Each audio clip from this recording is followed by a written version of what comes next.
Hai guys, kami malam ini capek sekali kerja. Mulai dari pukul 5 sore sampai sekarang pukul 4 pagi belum tidur. Karena malam ini ramai orang terlalu ramai, jadi pekerja semuanya penat. Badan lelah, belum istirahat. Ini kawan kita lagi buat kerja juga. Ini kerjanya belum siap, belum boleh tidur. Kalau kerja udah siap, baru boleh tidur. Kalau kerja nggak siap, dia tidur, dipotong gaji oleh Big Boss. Oke guys, acara selanjutnya Kalimatut.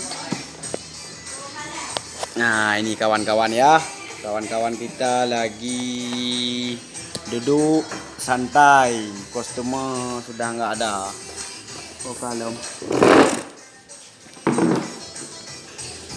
Ini adalah orang termanis in the world, alias Boyka.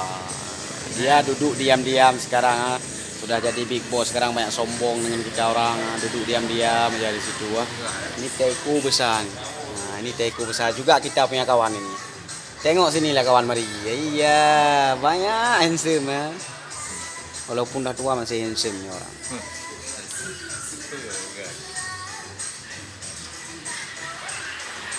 Ini kawan banyak penat dan mengantuk ya.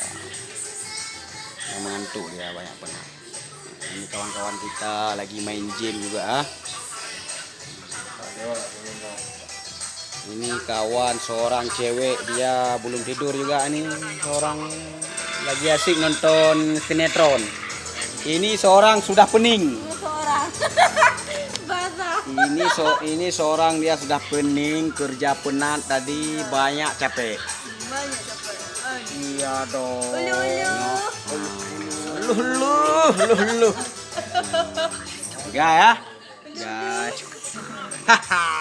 Subscribe bilang dari kau. Guys, jangan lupa subscribe lah. Jangan subscribe lah.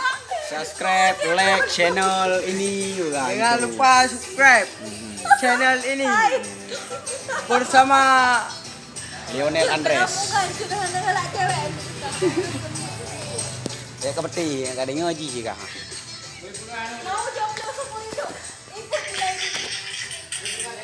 Hai guys, ini juga kawan kita lagi main apa? Facebook main. Ini lagi main Facebook, kesepian malam ini. Tadi capek banyak orang, sekarang dia duduk-duduk aja main handphone. Sebentar lagi kita mau tutup kedai ya guys ya. Mari subscribe channel ini biar gimana? Biar maju ya. Guys ya. Kikung game. Bilang dulu sama kawan-kawan. Hai guys, bilang. Hei, dah ke rumah ngai, ke cara angku hana ngai. Guys. Ya, pegang apa lagi? Oh, guys. Oke, dah punya. Ya, guys. Sudah baruan.